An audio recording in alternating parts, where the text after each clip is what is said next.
महत्वपूर्ण जानकारी को जानने के लिए, किसी भी महत्वपूर्ण उपलब्धि के लिए जो सर्वोत्कृष्ट उपलब्धियां होती हैं उसके लिए उतनी मेहनत करनी पड़ती है, उतनी गंभीरता पूर्वक, उतनी जिज्ञासा पूर्वक, उतनी श्रद्धा पूर्वक, उतनी विश्वास पूर्वक उस चीज में लगना होता है। छोटी छोटी सामान्य उपलब्धियां तो आसानी से हो जाती हैं, लेकिन भगवान जैसी उपलब्धि प्राप्त करने के लिए, शांति, सुख और आनंद की प्राप्ति के लिए भी आपको ऐसी महत्वपूर्ण उपलब्धियां हासिल करने के लिए विशेष श्रद्धा, विश्वास और समर्पण करना होता है। इसीलिए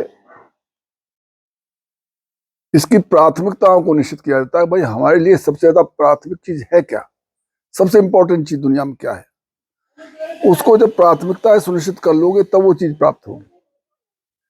तो ऐसे ही गीता में सबसे पहले अर्जुन ने क्या किया, भगवान से प्रार्थना की, जो मैंने पहले दिन आपको बताया था कि इसको रट लो। कार्पण्य दोषोपत स्वभाव, कार्पण्य दोषो उपहत स्वभाव, और फिर कहा उन्होंने प्रच्छाम त्वाम धर्म सम्मूढ़ चेता यश्रेयस्यान्निश्चितं ब्रूहि तन्मे शिष्यस्ते अस्ति साधिमाम त्वाम प्रपन्नम। हे भगवान, मैं आपका शिष्य हूं, मैं आपकी शरण हूं, और मैं इस मोह से आच्छन्न हूं। ये संकट मेरे सामने युद्ध का आया हुआ है, मैं इससे घबरा रहा हूं, मुझे बिल्कुल भी शांति नहीं मिल रही है, मैं ये नहीं समझ पा रहा हूं कि मुझे क्या करना चाहिए, क्या नहीं करना चाहिए। तब उन्होंने कहा कार्पण्य दोषोपत स्वभाव, मैं इस कायरतापूर्ण स्वभाव से भयभीत हुआ, आपसे धर्म के बारे में पूछना चाहता हूं कि मेरा क्या धर्म, मुझे क्या करना चाहिए, क्या नहीं करना चाहिए, और जो श्रेय, जो कल्याण कारक है मेरे लिए, उस बात को बताओ। तो ये गीता हमारे जीवन की एक वही स्थिति है कि हम लोगों को नहीं मालूम है कि हमें सुख, शांति और आनंद कैसे मिलेगा, हमारा करियर कैसा रहेगा, हमारा बिजनेस कैसा चलेगा, हमारा गृहस्थ जीवन कैसा चलेगा, हमारे बहुत से शत्रु आएंगे, उनसे कैसे निपटेंगे, बहुत सी परिस्थितियां सुख दुख आएंगे, उसके झंझावात आएंगे, उनसे कैसे निपटेंगे। अगर भविष्य के बारे में आप चिंतन करने लगो तो चिंतित हो जाओगे। तो उन सबको सोचकर फिर आप भगवान से प्रार्थना करें, हे भगवान, मैं तो कुछ हूं नहीं, मेरी कोई सामर्थ्य नहीं, मैं इसको देखकर, इस जीवन को देखकर भयभीत हो रहा हूं, आप कृपा करो, जो सही है, जो सही कल्याण मार्ग है वो मुझे बताओ, मैं आपका शिष्य हूं, मैं आपकी शरण हूं। तो ये भगवान से प्रार्थना का पहला इंपॉर्टेंट श्लोक है। ऐसे सुबह सुबह उठ के भगवान से निवेदन करना चाहिए।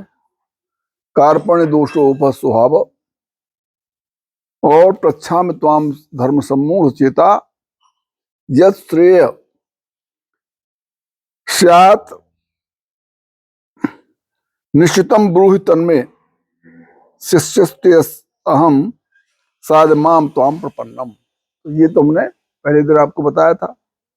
जब अर्जुन इस तरह अधीर हो गया, उनके शरणापन्न हो गया और कहा, हे भगवान, अब मैं आपकी शरण में हूं, आप मुझे कुछ बताओ, तब उन्होंने जो महत्वपूर्ण बातें बताई हैं वो हम तुम सब लोगों के लिए इंपॉर्टेंट हैं। उन्होंने कहा कि भाई, तू जिस चीज से भयभीत हो रहा है, संसार से, इस ग्रस्त जीवन से या संसार की उपलब्धियों से, बेकार हो रहा है। ये सोच करने का सब्जेक्ट ही नहीं है। खामोखा तू चिंता बना रहा है अपने मन में, ये होगा वो होगा, कैसे जीऊंगा, कैसे करूंगा, कैसे ग्रस्त होगी, कैसे बच्चों को पालूंगा, कैसे पढ़ाऊंगा, कैसे मैं मेरे संकटों से कैसे अपना छुटकारा पाऊंगा, मेरा मान होगा अपमान होगा, सुख आएंगे दुख आएंगे, समाज में मेरी प्रतिष्ठा रहेगी नहीं रहेगी। तो उसी तरह से अर्जुन के लिए कहा कि तू जो जिनके बारे में सोच विचार कर रहा है, चिंतित हो रहा है कि ये मेरे घर वाले हैं, परिवार वाले हैं, ये मारे जाएंगे, उनके बारे में तू सोच कर रहा है, तो भगवान कहते हैं असोचा नाम अनवशोचस्तम। जो सोचने की चीज नहीं उसको तू सोच रहा है। प्रज्ञावादांश भाषा से, और बड़ा बुद्धिमान पंडित बनना है। अरे गतासून च अगतासून, जो मर गए हैं अथवा जिंदे हैं, नानुशोचंत पंडिता, इनके बारे में पंडित बुद्धिमान लोग नहीं सोचते। जो आएगा आ जाएगा, सामने आएगा। तो ये कोई चिंता करने की बात नहीं है, भयभीत होने की जरूरत नहीं है। अब आगे बताते हैं कि देखो इस संसार में ये सुख दुख कैसे बनते हैं, जिस सुख दुख से तू घबरा रहा है, जिन मान अपमान और उपलब्धियों विपत्तियों से तू चिंतित हो रहा है, ये सबके जीवन में आती है। और इनसे सुख दुख जो उत्पन्न होता है वो होता है काय से, मात्रा स्पर्श जातु कौनते सुख दुख दागमा पायन सुभारत। सुख दुख का जो पहले ही सोचो कि ये महसूस कहाँ होते हैं तुम्हारे जीवन में। इस शरीर में कौन सी ऐसा हमारा वो ऑर्गन है जिसमें ये भाषित होता है। आत्मा तो आनंद स्वरूप है। जब तू अपने को आत्मा मान लेता है तो फिर दुख तो आना ही नहीं चाहिए। दुख फिर क्यों आ गया? अगर तू आत्मा है तो दुख का प्रवेश तुम में कैसे हो गया? सूरज निकल आया तो अंधेरा कैसे रह गया? समझे नहीं बात? ये प्रश्न है कि भाई अगर हम आत्मा है तो ये दुख क्यों होता है हमको? हम तो आनंद स्वरूप है। तो यही बात भगवान ने कही कि सुख दुख जो अनुभूत होते हैं वो अंतःकरण में होते हैं, और अंतःकरण ये माया का है। ये शरीर, ज्ञानेन्द्रियां, कर्मेंद्रियां कैसी किसकी हैं? माया की। और जितने भी कर्म होते हैं या कर्मों का फल भोगने होते हैं वो ये माया का ही उसमें प्रतिबिंबित होते हैं, अंतःकरण। ये आत्मा में नहीं होते हैं। जैसा कि मैं समझाया आपको, आत्मा का मतलब है आत्मा प्लस माया इज इक्वल टू जीव। जहां आत्मा माया से मिश्रित है तो जीव कहता है। तो जब तक आत्मा के साथ माया मीन्स अज्ञान है ना, असत, ये जब तक तुम्हें मिश्रित है तब तक तुम्हें इसका आभास सुख दुख होगा। कब तक? जब तक माया से प्रभाव, माया के तीनों गुणों से, सतोगुण रजोगुण तमोगुण, जब तक माया के विकार है तब तक ये जीव सुख दुख पाएगा। सुख दुख पैदा कैसे होंगे? सुख दुख पैदा होंगे मात्रा स्पर्श जात कौनते, ये इंद्रिय और इनके विषय का जब संसर्ग संपर्क होगा तो सुख दुख का एहसास होगा। जैसे हमारी ये जिह्वा है, रसना इंद्रिया, रसना ज्ञानेन्द्रिया। अब तुमने अभी आम खाया, अच्छा लगा, सुख महसूस हुआ, ठीक है। अगर इन्हें खाते तो ये सुख काय को महसूस होता। और उसमें किसी ने कड़वी चीज डाल दी, बहुत ज्यादा कड़वी है ना, वो रखा तो तुम्हें परेशानी हो गई, जीभ जल गई तो दुख हो गया, ठीक है। ऐसे ही सब विषय है। आंखों को अच्छी चीज दिखाई दी जो तुम्हारे मन को अनुकूल है, आनंद आ गया। और आंखों को तुम्हारा कुछ घृणित तुमको दुख पहुंचाने वाली, तुम्हारे मन को विचलित करने वाली चीज दिखाई दी, अरे बड़ा दुख हो गया। कानों को कोई अच्छी सूचना मिली, तुम्हारे हित की सूचना मिली, तुम्हारा यशोगान हुआ, आनंद आ गया। और किसी ने गाली दी तो कष्ट हो गया, अपमान किया कष्ट हो गया, है ना। तो ऐसे इस शरीर में किसी ने थप्पड़ मारा तो चापे तो दुख हुआ, और किसी ने प्यार से सहलाया, आनंद हो गया। तो ये सुख दुख कहां से हुए, ये श्लोक बताता है। भगवान तो कितने बड़े फिलोसफर है, भगवान कितने बड़े शोध किए हैं, समझो तुम, जिन बातों को हमारे दिमाग में नहीं आते कि भाई सुख दुख होते कैसे, तो भगवान बताते हैं ऐसे ऐसे होते हैं भाई। ये जीव भाव जब तक है, जब तक इस आत्मा का माया से संपर्क संसर्ग है, तब तक दुखी सुखी होना ही है। और दुख सुख का आभास होता है अंतःकरण में, और अंतःकरण में जो भी सूचनाएं आ रही हैं वो इन ज्ञानेंद्रियों से आ रही हैं। तो जैसा जैसा इनको महसूस हो रहा है, ये उनके विषय का जब संसर्ग होता है तो दुख सुख की अनुभूति। मात्रा स्पर्श जात कौनते सुख दुख दा, सुख दुख देने वाले। लेकिन घबराने की बात यो नहीं है इसमें, आगमा पायने आने जाने वाले। भाई जब तक तुम सुन रहे हो तभी तक तो उसका प्रभाव कुछ समय तक रहेगा, फिर भूल जाओगे, फिर दूसरे से चला जाएगी तो वो दब जाएगी, बात खत्म हो जाएगी। आगमा पायने आने जाने वाले, अनित्य हमेशा नहीं रहते ये। तांत तिच्छस्व भारत, इसको सहन कर, ये अवश्य संभावी है। जब तक तू जीव बना बैठा है तब तक सुख दुख आएंगे ही, लेकिन ये सुख दुख का तुझसे कोई लेना देना नहीं है।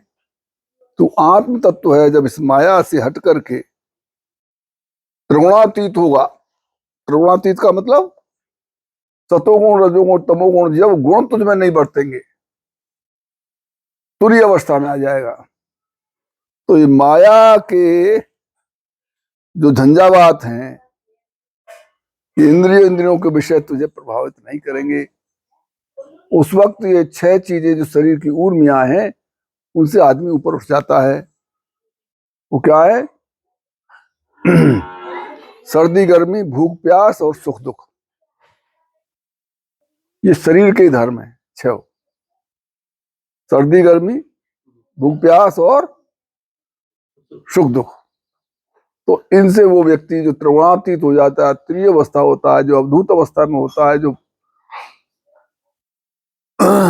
ऐसा जो महात्मा होता है, उस अवस्था में आने पर जो माया से के गुणों से प्रभावित नहीं होता है, उस आनंद में ठहरता है।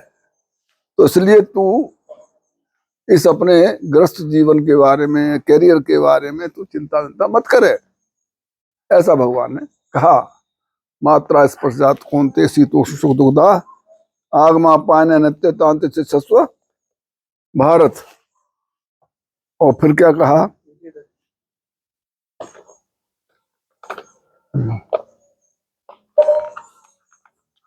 पहले बता दी गई हैं, लेकिन जब तक उसको रिवीजन नहीं होगा तुम्हें याद ही नहीं रहेगा, इसका पढ़ने कोई तात्पर्य नहीं रहेगा। वो जीवन में कैसे ढलेंगी कि बार बार इसको स्मृति करना पड़ेगा।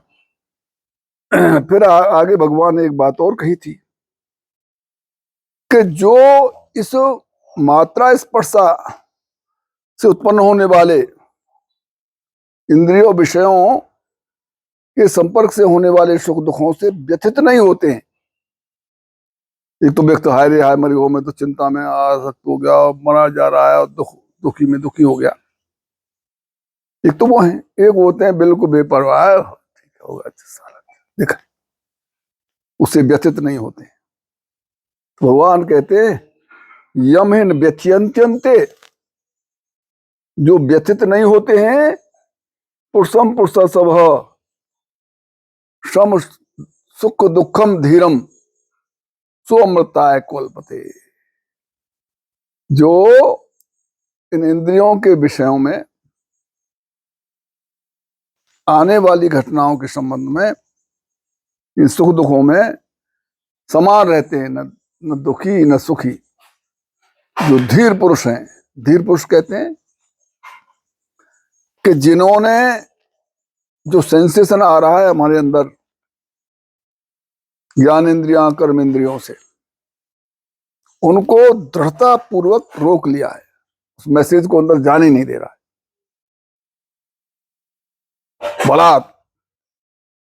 बलपूर्वक उनको रोक दिया है, उसे धीर कहते हैं।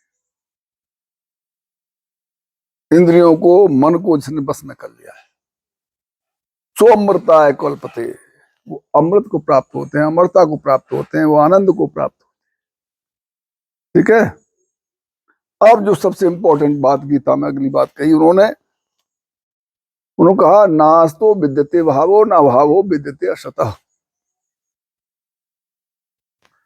ये सुख दुख तो कैसे हैं? असत है। जगत असत है। ये असत क्यों है कि कुछ देर रहते हैं फिर खत्म हो जाते हैं, आगमा पाई हैं, आने जाने वाले हैं, अनित्य हैं, तो असत हुए। तो भगवान कहते हैं कि नास्तो विद्यते भावो न भावो विद्यते असत। असत का तो अस्तित्व नहीं है और सत का अभाव नहीं। जो सत्य है वो हमेशा रहेगा और जो असत है वो नहीं रहेगा। अब असत में जो कुछ भी हो आ रहा है वो सब कैसा है? आभास मात्र, स्वप्न जैसा है। तो स्वप्न में हुई घटनाओं के लिए चिंतित सुखी दुखी नहीं होना चाहिए। ऐसा था, मैं जब सर्विस करता था, थानेदार था उस वक्त में, तो जिस मकान मालिक के यहाँ मैं रहता था, तो उसके संबंध में एक आदमी को मैंने अपराध के सिलसिले में गिरफ्तार कर लिया था, एक प्रोफेसर को। और फिर जब बहुत दबाव पड़ा तो मैंने वो छोड़ दिया। अब वो सब मिल करके मेरे खिलाफ यूनियनबाजी करके मेरे खिलाफ मुकदमा लिखवा दिया उन्होंने। और मैं चला गया था, छुट्टी जैसी लौट के आया तो उस घर वाले ने कहा कि तुम्हारे खिलाफ तो मुकदमा कायम हो गया। अच्छा, और कि वो पूरी यूनियन गई हुई है डीआईजी, आईजी और एसएसपी के यहाँ तुम्हारी शिकायत करने, और तुम्हें सस्पेंड होना पड़ेगा आज। उस वक्त मैं गीता पढ़ता था। मैं बोलो बस, अरे स्वप्न में अगर जेल भी हो जाए तो क्या क्या फर्क पड़ता है? जब इतनी बड़ी घटना पर भी वो उसने देखा गई तो बिल्कुल विचलित नहीं हुआ, तो दंग रह गया। तो जब इसकी स्मृति रहती है तो कितनी बड़ी घटना भी तुम्हें दुखी सुखी नहीं करती। और फिर वो कुछ दिन बाद खत्म हो गया मुकदमा। तो ये गीता इतना बड़ा अवलंब है, इतना बड़ा सिद्धांत है, स्वीकार कर लो तो फिर कोई दुख नाम की चीज दुनिया में है ही नहीं। क्योंकि दुख सुख जो दिख रहे हैं ये मायक हैं, असत हैं, झूठे हैं, स्वप्नवत हैं। तो हमें झूठ में रहना चाहिए कि सत्य में रहना चाहिए? जिन झूठ का कोई अस्तित्व ही नहीं, आगमा पाई हैं, अनित्य हैं, ये घटनाएं सब परेशान करने वाली हैं, उसमें काहे को रहो। और उधर सत्य जो है वो आनंद है। जिस क्षण से जिस क्षण तक तुम उसमें रहोगे, आनंद में रहोगे, दुख का तो कोई प्रश्न ही नहीं है। तो नास्तो विद्यते भावो न भावो विद्यते असतः। महिला लय न भावो विद्यते असतः, समझ में आ गया? अब भगवान ने और एक जोरदार श्लोक कहा, न जायते मृत्य वा कदाचन नायं भूत्वा वा न भूयो अजो नित्यम शाश्वतो अयम पुराणो पुरुष न हन्यते हन्यमाने शरीरे। यानी जो आत्म तत्व है, जो तुम हो वास्तव में, जीव भाव से अलग हो तुम। ये माया ने गंदगी कर दी है थोड़ी। जब प्योरीफाई होगे तुम आत्मा बन जाओगे तो क्या स्थिति है?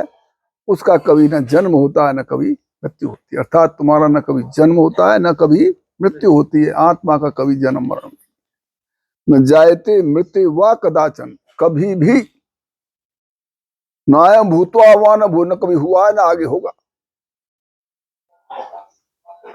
अर्थात तुम लोगों का जो जन्म तुम प्रतीत हो रहा है ये क्यों हो रहा है? माया के मिश्रण से, जीव भाव से। जब तुम्हारा जीवत्व भाव समाप्त होगा, तुम ज्ञानावस्थित होगे, है ना, आत्म तत्व में जब स्थापित करोगे अपने आप को, तो फिर न जन्म है न मृत्यु है, न जायते मृत्यु वा कदाचन, ये कभी हुए ही नहीं है, कभी जन्म मृत्यु हुआ ही नहीं है, और न है न होगा न था। अब इस बात को न केवल गीता कह रही है, इस बात को वेद कह रहे हैं। वेद कहते हैं न कश्चित जायते जीव संभवोस न विद्यते, न कश्चित जायते जीव संभवोस न विद्यते, ये वेद की श्रुति है। यानी इस जीव का कभी जन्म ही नहीं हुआ और न इसका जन्म होना संभव ही है।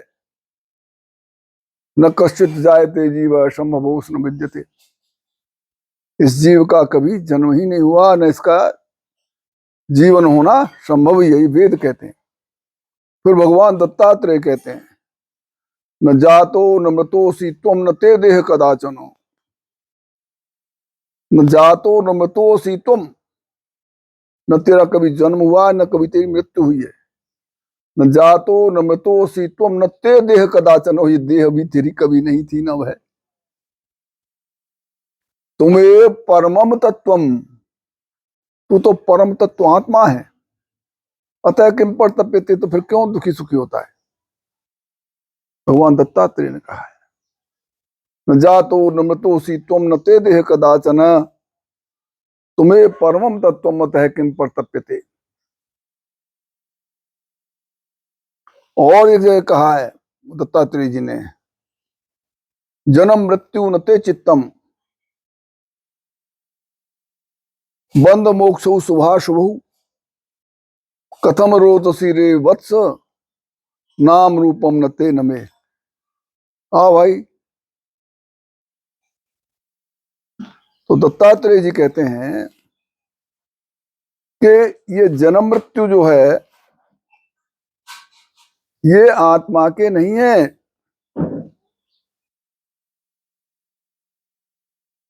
जन्म मृत्यु न ते चित्तम बंद मोक्ष शुभाशुभ,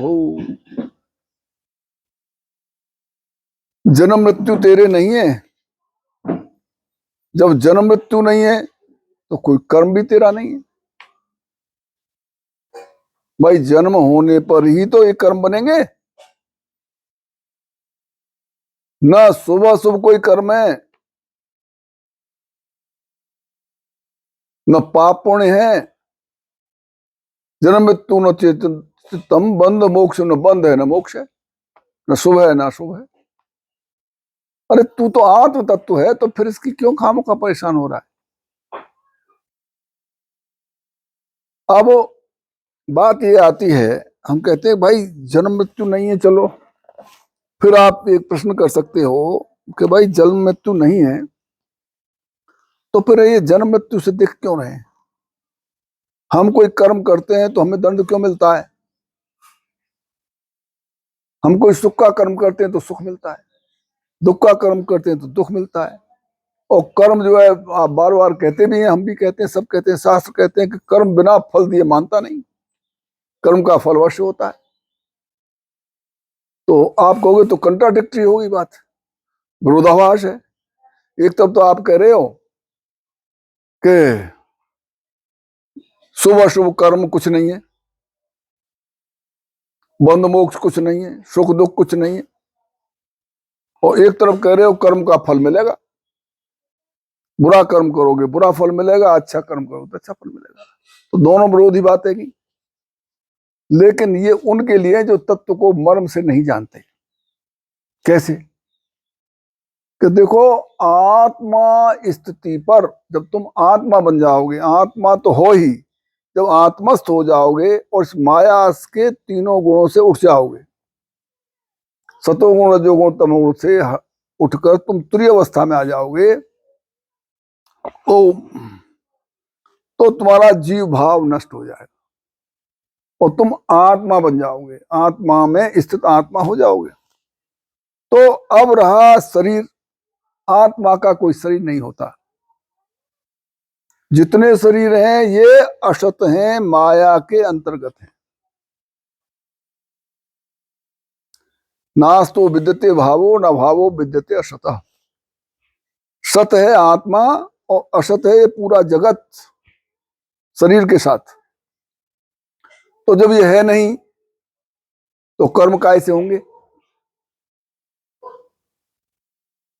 जब कर्म नहीं तो फल काय को होगा?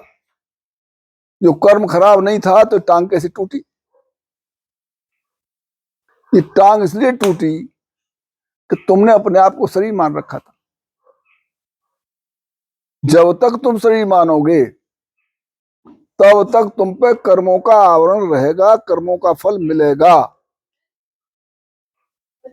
जब तुम अपने को आत्मा मान लोगे, आत्मस्थ हो जाओगे, तो फिर कहा ना ज्ञानाग्नि दग्ध कर्माणि, तो ज्ञान अग्नि हो जाती है, ज्ञान रूपी अग्नि। क्या है वो? कि मैं आत्मा हूं। तो आत्मा में स्थिर हो गए, आनंद में घुस गए, जैसे सांप घुस गो बिल में। अब तुम कितने डंडा मारे जाओ, कितने लाठी पटको आप। तो ऐसे जब ये जीव आत्म भाव में घुस जाता है तो कोई लठिया नहीं लगती सांप पे। वैसे ही शरीर के साथ होने वाली घटनाएं इस आत्मा को प्रभावित नहीं करती, तो ये चोट नहीं लगती। चोट लगी इसलिए कि तुम हो जीव भाव में, और जीव भाव क्या है? माया और आत्मा का संयोजन। जब तक माया के साथ जीव संयुक्त है तब तक ही ये जीवन है, जन्म मृत्यु है, शरीर है। और जब तुम इससे इतर हो जाओगे, तुरीयातीत हो जाओगे, जब तुम पे सतोगुण रजोगुण तमोगुण का कोई प्रभाव नहीं होगा, तब तुम आत्म भाव में पहुंचोगे। तब ये कोई घटना तुम्हारे साथ नहीं होगी, तो कर्म के फलों का भी बस वहां नहीं चलता। तुम लोग आत्मस्थ हो जाते हो। क्लियर हुआ और समझाए? वैसे भी अगर तुम इससे छोटे ज्ञान में अवस्थित हो जाओ तो ये मान लो कि ये शरीर जो कर्म होते हैं, कर्म इस शरीर से ही तो होंगे भाई, या तो हाथ पैरों से, आंख नाक कान मुंह, इनसे ये तो कर्म होंगे। और फिर एक कर्म कराने में जो अंतःकरण है, मन बुद्धि चित्त अहंकार, इनके सहयोग से होंगे, है ना। और तो कर्म कोई संगठन है नहीं, इसके अलावा तो कर्म हो नहीं सकते। और ये सब माया है, ये शरीर, ज्ञानेन्द्रियां, कर्मेंद्रियां, अंतःकरण, ये सब क्या है? माया है। तो जो माया है, असत है, और इसको तुम सत्य माने बैठे हो, तो उसका दुष्प्रभाव तुम्हारे पर पड़ेगा ही पड़ेगा। जब ये शरीर ही हमारा नहीं, माया का है, तो इससे होने वाले कर्म भी हमारे काहे को हैं? कर्म भी माया के ही हैं, प्रकृति के। लेकिन वो तुमने अपने मान कैसे लिए? अहम भाव से कि मैंने किए। अगर तुम ये समझ जाओ उस वक्त जब कोई कर्म हो रहा है कि मैं नहीं कर रहा हूं, ये हो रहा है, प्रकृति के वशात हो रहा है, तो फिर उस कर्म का फल नहीं मिलेगा। कर्म का फल जब मिलेगा, जैसे अब हम माला जप रहे हैं, माला जप रही हूं तो फल तो मिलेगा, मैं जप रही हूं ना, मैं जप रही हूं तो इसका फल मिलेगा। और मैं कोई दुष्कर्म कर रहा हूं तो उसका फल मिलेगा, चूंकि वहां अहंकार है, अहम, तो ये अहंकार ही क्या करता है, संस्कार बना देता है, यही प्रारब्ध बना देता है। और ये अहंकार ही उन कर्मों के फल को बोने वाला है, फल को देने वाला है। कर्म बो जाते हैं और ये, तब भगवान ने कहा कि भाई कर्म इस तरह अगर करने ही है, तुम जगत में बरती रहे हो, जब तक तुम आत्मस्थ नहीं हुए हो, जब तक तुम ज्ञानी नहीं हुए हो, इस जगत में ही हो, तो तुम अहंकार रहित होकर कर्म करो। अहंकार रहित होकर कर्म कैसे करें हम?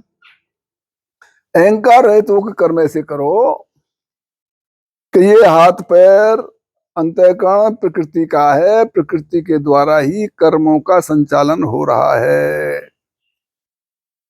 मैं आत्म तत्व हूं, अकर्ता हूं, अभोक्ता हूं, असंग हूं, निर्लेप हूं, तो मेरा इससे कोई वास्ता नहीं है। ऐसा करके तुम अपने आप में स्थित होकर के ये कर्म होते रहे, तो इनका कोई फल नहीं मिलेगा। क्यों नहीं मिलेगा? कि जैसे भुने हुए चने तुम बो दो किसी खेत में, तो वो पौधा नहीं उगता, ऐसे ही जब इन कर्मों को तुम ज्ञान से जला दोगे, भून दोगे, तो फल नहीं देंगे। क्लियर? आ गया समझ में? तो वो जो कंट्रोवर्सी थी वो खत्म हो गई ना, प्रश्न का उत्तर मिल गया।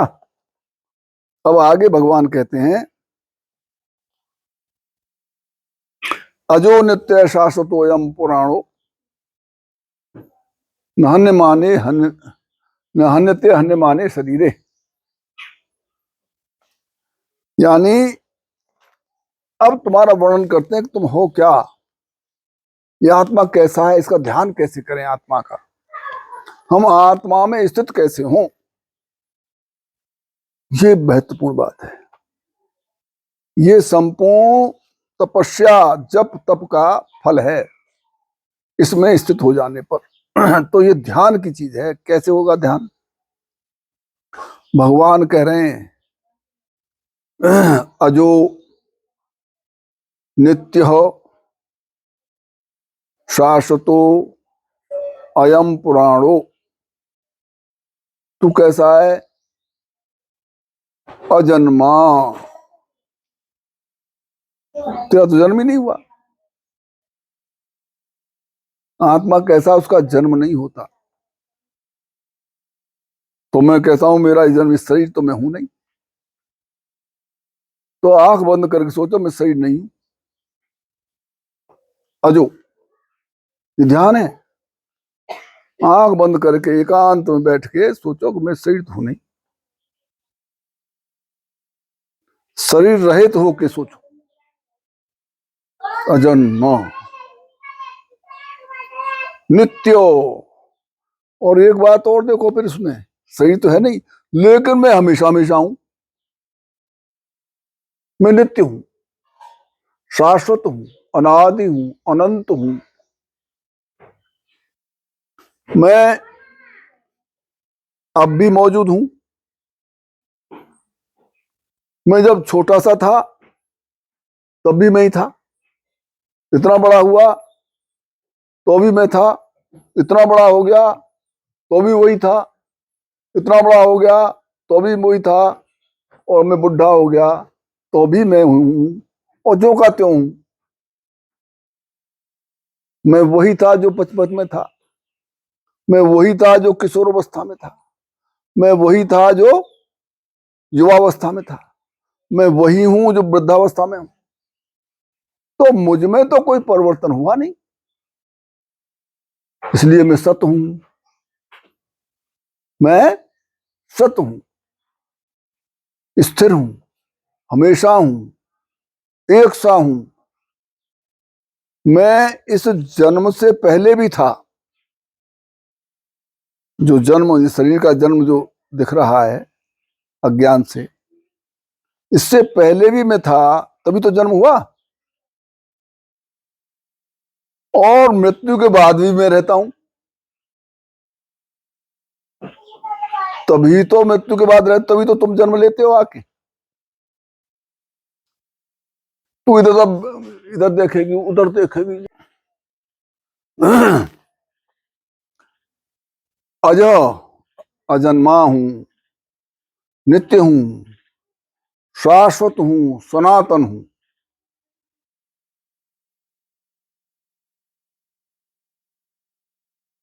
अब बात आती है ध्यान में कि भाई ये तो चलो मैंने मान लिया कि मैं नित्य हूं, शाश्वत हूं, अजन्मा हूं, लेकिन फिर भी नहीं क्लियर हुआ कि मैं कैसा हूं, क्या देखूं मैं, क्या महसूस करूं। ऐसा ध्यान आएगा तुम्हें। तो उस वक्त ये ध्यान करो कि जैसे आकाश है ना, आकाश खाली स्थान, आकाशवत। आकाश में कोई कण नहीं होता, हर चीज कणों की बनी है, परमाणुओं की, अणुओं की। जैसे खेत में डेल पड़े हैं ना, ढेले, ये पत्थर पड़े हैं, ऐसे ही हर चीज छोटे छोटे कणों पर उसकी बनी हुई है। इस शरीर भी कोशिकाओं का बना हुआ है, ये लोहे के कणों का बना हुआ है। हर चीज जो भी तुम देख रहे हो दुनिया में, जो कुछ भी है, सब कणों का बना हुआ है। तो तुम ये ध्यान करो कि भाई मैं कणों का नहीं बना हुआ हूं, मैं कण रहित हूं, निरअवयव हूं। कैसा हूं मैं? निरअवयव, अवयव नहीं है। एटम और मॉलिक्यूल्स, अणु परमाणुओं वाला नहीं हूं मैं, इनसे रहित हूं। बिल्कुल साफ हो गया ना, कुछ भी नहीं रहा फिर। आकाशवत, जैसे आकाश, वायु में भी कण होते हैं, आग में भी कण होते हैं। आग जब दीपक जलाओ तो स्फुलंगे उठते हैं ना, चिंगारी, है ना। और वायु में भी कण है, लेकिन आकाश में कण नहीं है। आकाश खाली स्थान है ना। तो मैं किसी, जैसे ये मकान ईंटों का बना है, तो मैं जैसे मकान ईंटों का बना है, ऐसे मैं किसी चीज से नहीं बनाऊं। आत्म तत्व ऐसे नहीं बना है। आत्म तत्व उतना ही तो अंदर है इसमें, उतना ही बाहर है, और सर्वव्यापक है, सब जगह मौजूद है। अर्थात तू इसमें बैठा हुआ भी बाहर और प्रत्येक के अंदर वैसा ही आकाशवत स्थित है। ये ध्यान करो, आकाशवत स्थित, निरवयव। दूसरी बात, निर्गुण। निर्गुण क्या है? सतोगुण, रजोगुण, तमोगुण, ये मुझ में नहीं है। ये जितनी भी क्रियाएं, भावनाएं, ये सब माया की। मैं माया से अतीत हूं, माया से परे हूं, माया मेरे में, मैं माया में नहीं। तो माया रहित हूं। तो माया के जो गुण और निर्माण की वस्तुएं वो मुझ में नहीं है। निरवय हूं, निर्गुण हूं, निरंतर हूं, सर्वव्यापक हूं। सर्वव्यापक, हर किसी में बराबर रूप से स्थित हूं मैं। निरवयव, निराकार,